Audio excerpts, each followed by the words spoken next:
नमस्कार, बुलेटिन में आपका स्वागत है। आपके साथ मैं हूं जीनत सिद्दीकी। शुरुआत करेंगे खबरों की और आज की सबसे बड़ी खबर आ रही है उत्तर प्रदेश से। कई शहरों में आईटी की रेड हुई है। आगरा, लखनऊ, मऊ समेत कई जगहों पर। मैनपुरी में मनोज यादव के घर पर छापेमारी। मनोज यादव के 2 ठिकानों पर छापा मारा गया है। लखनऊ में जैनेंद्र यादव के घर पर रेड हुई है। जैनेंद्र यादव के गोमती नगर के ठिकानों पर छापेमारी हुई है।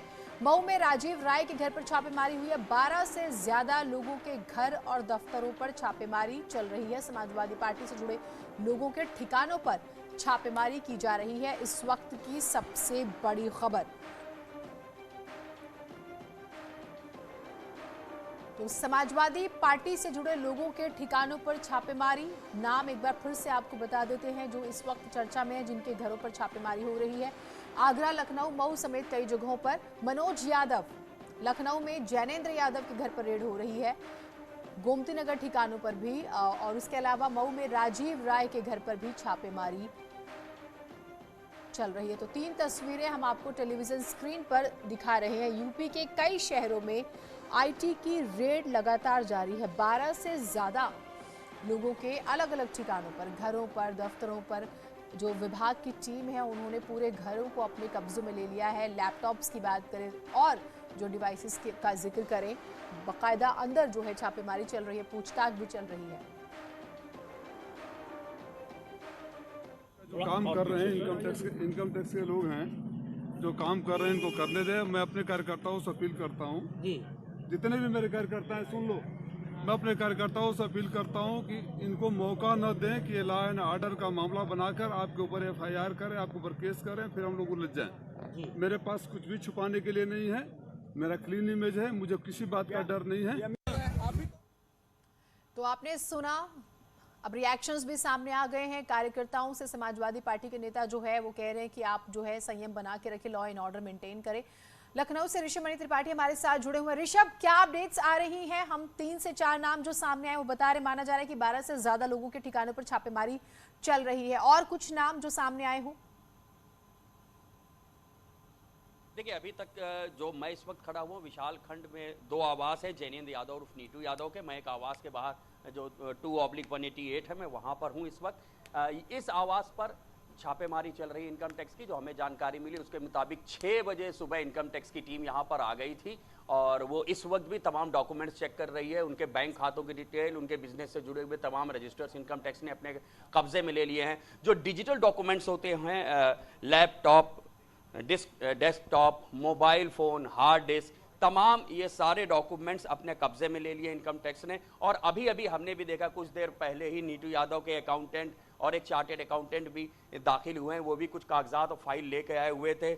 ऐसा माना जा रहा है कि इनकम टैक्स ने वो कागजात मांगे थे जिसको नीटू यादव ने अपने अकाउंटेंट और चार्टेड अकाउंटेंट के जरिए मंगवाया है, वो अंदर ले जाए गए हैं। उनकी यहाँ पर जांच पड़ताल की जाएगी। मैं जिस आवास पर खड़ा हूँ विशाल खंड में, इसी से चंद कदम की दूरी पर नीटू यादव का एक दूसरा आवास भी है, वहाँ भी छापेमारी चल रही है।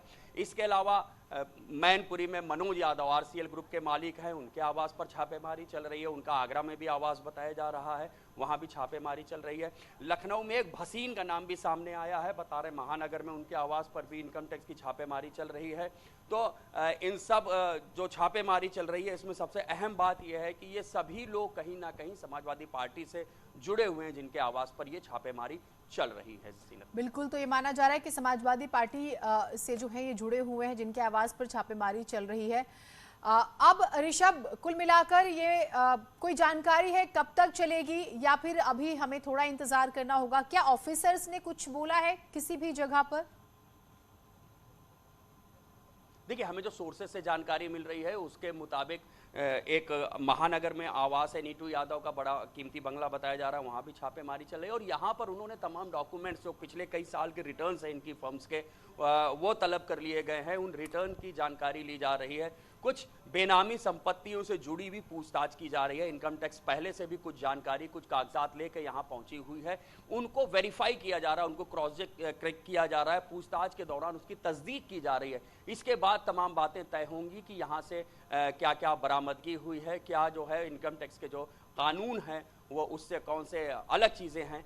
तो अब थोड़ा इंतजार करना पड़ेगा। ऐसा माना जा रहा है कि लंबी चल सकती है ये रेड। जीनत, बिल्कुल, तो थोड़ा इंतजार जो है वो करना होगा। बहुत शुक्रिया ऋषभ, आपसे हमारा अपडेट्स जो हैं वो लेते रहेंगे, लेकिन आज दिन भर यही चर्चा रहेगी। और अगर आप देखें सोशल मीडिया पर तमाम तरह की प्रतिक्रियाएं अब इसको लेकर भी सामने आने लगी हैं।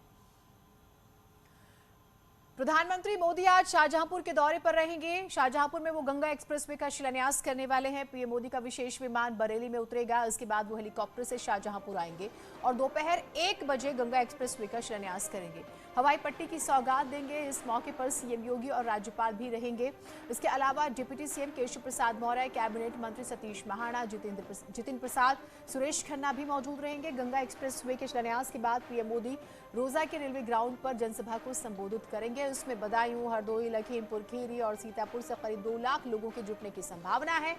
गंगा एक्सप्रेसवे यूपी का सबसे लंबा एक्सप्रेसवे होगा जो मेरठ से प्रयागराज तक बनेगा।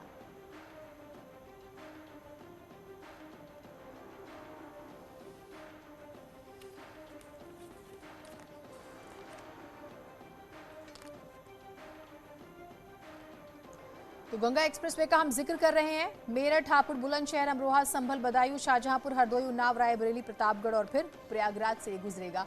अनुपम मिश्रा हमारे साथ, हमारे सहयोगी लगातार जुड़े हुए हैं।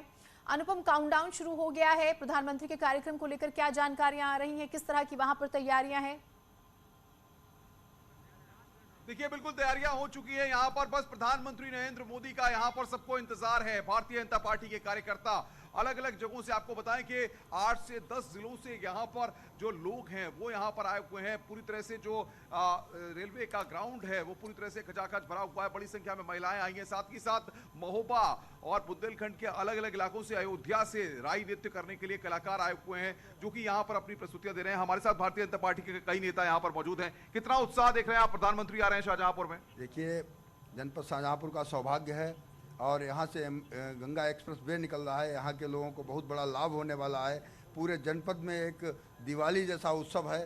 दिवाली जैसा उत्सव है। आप क्या कितनी बड़ी उपलब्धि मानते हैं प्रदेश के लिए? बहुत बड़ी उपलब्धि होगी हमारे मतलब उत्तर प्रदेश के लिए माननीय प्रधानमंत्री जी के आगमन से। क्या लगता है भाई, सब युवा हैं आप, जब एक्सप्रेसवे बनते हैं, 5वां एक्सप्रेसवे की सौगात यहाँ पर प्रदेश को मिलने वाली है। बहुत ही अच्छा है। यहाँ पर एक्सप्रेसवे के माध्यम से यहाँ पर रोजगार के साथ साथ संसाधन भी बढ़ेंगे और जनपद शाहजहांपुर का पूरा कायाकल्प हो चुका है। एक तरीके से कह सकते हैं पूरे भारत का कायाकल्प हो गया है प्रधानमंत्री जी के आने से। पहले इतने घोटाले होते थे, अब एक भी घोटाला नहीं हो रहा है। अब प्रधानमंत्री के आने से सिर्फ और सिर्फ जनता को लाभ ही लाभ मिल रहा है, हर वर्ग में लाभ मिल रहा है। तो जीनत, देखिए, सबसे बड़ी बात यह है कि 12 जिलों को यह एक्सप्रेसवे जोड़ेगा। 594 किलोमीटर का यह एक्सप्रेसवे है और पश्चिमी उत्तर प्रदेश के मेरठ से शुरू होकर प्रयागराज तक जाएगा। 3600 करोड़ बात जब होती है तो फिर आप समझ सकती हैं कि इतनी बड़ी राशि यहाँ पर 36,000 करोड़ रुपए की राशि इस एक्सप्रेसवे को बनाने में खर्च की जाएगी। और भी नेता हमारे साथ हैं। कितनी बड़ी उपलब्धि है गंगा एक्सप्रेसवे और आज शिलान्यास होने जा रहा है प्रधानमंत्री के हाथों। ये तो हम लोगों का बहुत बड़ा सौभाग्य है और ये हमारे जीवन की हम तो बहुत बड़ी उपलब्धि मानते हैं क्योंकि हमारे पूरे जीवन काल में इतनी बड़ी कोई घोषणा नहीं। और माननीय मोदी जी जहाँ जाएंगे तो वहाँ तो भला ही भला है। कहाँ से आए हैं आप? कहाँ से आए? कलान से। क्या कहेंगे आप? मोदी जी आ रहे हैं, योगी जी आ रहे हैं और इस प्रदेश को एक बड़ी सौगात मिलने जा रही है। ये बहुत बड़ा काम है। ऐसा काम अभी तक किसी ने नहीं किया। ये बहुत बड़ी उपलब्धि है। गंगा एक्सप्रेसवे कितना विकास में मील का पत्थर साबित होगा? बहुत।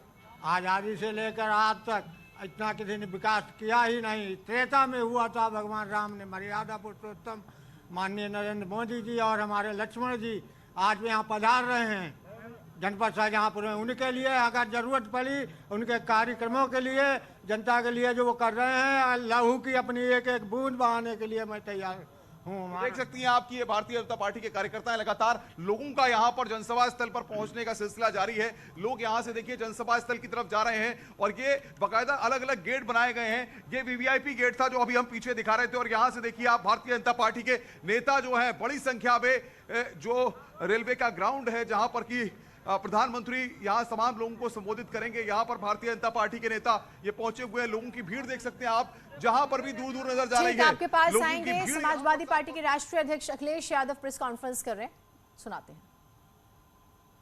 समाजवादी विजय रथ, ये रथ लगातार चल रहा है।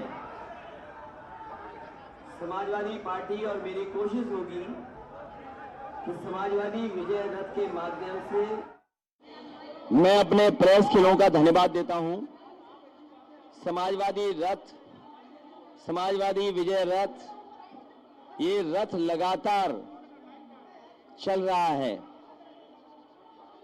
समाजवादी पार्टी और मेरी कोशिश होगी कि समाजवादी विजय रथ के माध्यम से जगह जगह लोगों से मिलने का मौका मिले। किसान, मजदूर, नौजवान, व्यापारी, आज जो इस सरकार से लोग परेशान हैं, जिस सरकार ने परेशानियां दी हैं, भारतीय जनता पार्टी ने जनता को लगातार परेशानियां दी हैं। उनके अपने फैसलों से जनता के ऊपर संकट आया है। भारतीय जनता पार्टी ने दिक्कत, किल्लत और जिल्लत के अलावा कुछ नहीं दिया है। और इनके पुराने हिसाब किताब अगर लगाएं तो उत्तर प्रदेश को पीछे छोड़ दिया है। ईज ऑफ डूइंग बिजनेस का नारा देने वाले लोग, जो ठोको राज है, बुलडोजर राज है, इस ठोको राज में, बुलडोजर राज में ईज ऑफ डूइंग क्राइम सबसे आगे है। लोगों को इतनी जिल्लत का सामना कभी करना नहीं पड़ा होगा जितना इस सरकार में करना पड़ रहा है। आम जनता को इस सरकार ने अपमानित किया है। जो सही मायने में मुद्दे हैं, याद कीजिए वो समय जब किसान अपने आंदोलन के लिए निकला, 3 कानून ला दिए गए, सरकार को वोट का डर सताया, तीनों कानून वापस हो गए। जिस समय समाजवादी रथ, समाजवादी विजय रथ पूर्वांचल एक्सप्रेस पर दौड़ा और जनता का समर्थन मिला, गाजीपुर से लेकर के लखनऊ तक जो समर्थन किसानों का, व्यापारियों का, नौजवानों का मिला, और गाजीपुर से लेकर के गाजीपुर बॉर्डर तक और दिल्ली तक आवाज पहुंच गई, उसी दिन तीनों कानून वापस हो गए। किसानों की हत्या हुई, किसानों का अपमान हुआ, किसानों को टेररिस्ट जैसे शब्दों से अपमानित किया सरकार ने, मवाली कहा, आंदोलन को कुचलने के लिए कीलें लगाई गई, बोल्डर लगाए गए, आरसीसी लगाई गई, पुलिस लगाई गई, सेंट्रल फोर्स लगाया गया, न जाने क्या क्या लगाया गया, लेकिन आंदोलनकारी पीछे नहीं हटे। और उत्तर प्रदेश में जो घटना हुई, जहां पर किसानों को जीप से कुचल दिया गया, अगर इतिहास पलट करके भारत का देखें तो जलियांवाला बाग याद आता है, जब अंग्रेजों ने सामने से गोली मारी थी, लेकिन भारतीय जनता पार्टी ने पीछे से आकर के किसानों पर जीप चढ़ा दी। आज जांच रिपोर्ट सामने है, दोषी लोगों पर अभी तक कोई कार्रवाई नहीं हुई है, मंत्री, गृह राज्य मंत्री बर्खास्त नहीं हुए हैं, जिन पर आरोप हैं उनके घरों पर बुलडोजर नहीं चले हैं। ये सरकार कैसी है? भेदभाव से काम कर रही है, जात के आधार पर भेदभाव है। और जैसे ही चुनाव करीब आता है, भारतीय जनता पार्टी धार्मिक चश्मा लगा लेती है, हर चीज को उस चश्मे से देखने लगती है। लेकिन उत्तर प्रदेश की जनता तैयार है इस बार उत्तर प्रदेश से भारतीय जनता पार्टी का सफाया करने के लिए। उत्तर प्रदेश से भारतीय जनता पार्टी का पूरी तरीके से सफाया होगा, बदलाव होगा। जनता परिवर्तन के लिए तैयार है, बेरोजगार नौजवान तैयार हैं। कल की घटना जहां पर देश के बड़े बड़े नेता एक मंच पे थे, क्या जनता को कितनी बार आप झूठ बोलेंगे? जनता को और पिछड़ों को, खासकर निषाद समाज के लोगों को ये भारतीय जनता पार्टी ने धोखा दिया और कहा कि आपकी सभी समस्याओं का समाधान होगा।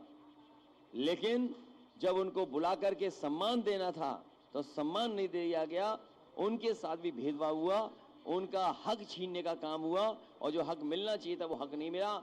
हम अपने निषाद समाज, कश्यप, बाथम और उनके तमाम केवट समाज को भरोसा दिलाते हैं, समाजवादी सरकार बनेगी, उनका हक सम्मान देने का काम समाजवादी लोग करेंगे।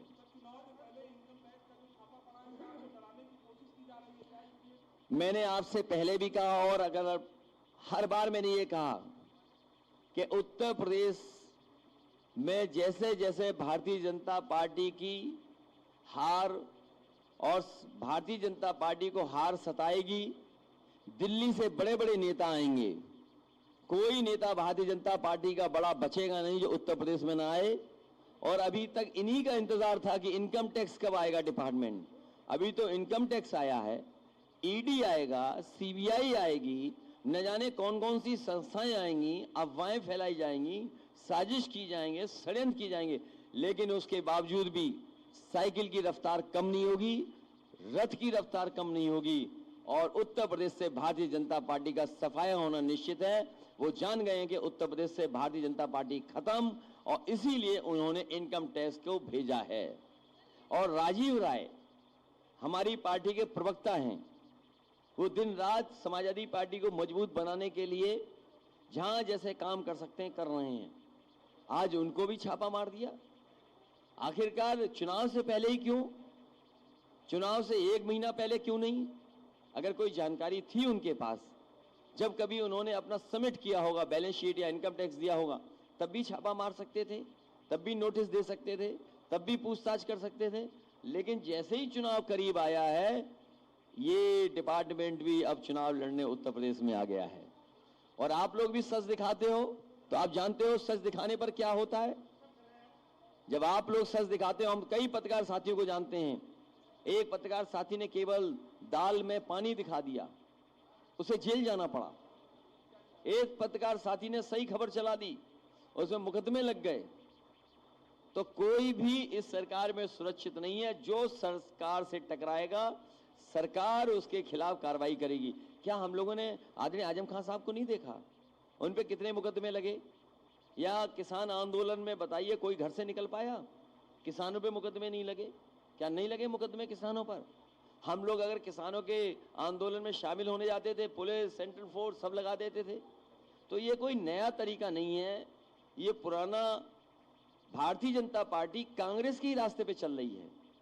कांग्रेस का पुराना इतिहास उठा करके आप देखेंगे तो जब कभी भी डराना होता था तो इन्हीं संस्थाओं से उन्हें डराया जाता था। आज उसी रास्ते पर भारतीय जनता पार्टी चल रही है। भारतीय जनता पार्टी के पास भी कोई नया रास्ता नहीं है।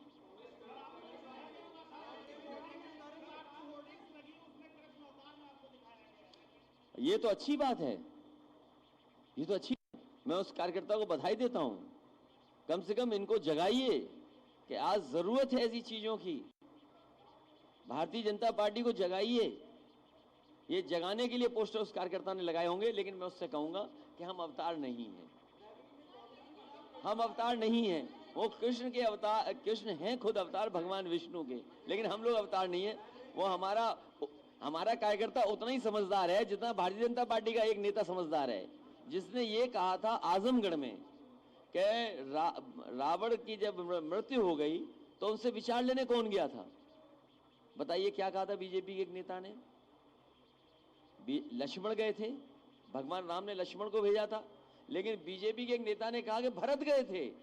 तो अगर बीजेपी के नेताओं को इतना ज्ञान है तो हम अपने भी कार्यकर्ताओं को समझा देंगे। बीजेपी अपने नेताओं को समझाए कि रावण की मृत्यु पर जब मृत्यु होने जा रही थी तो भगवान राम ने लक्ष्मण को भेजा था, भरत को नहीं भेजा था। इतना ज्ञान बीजेपी को है।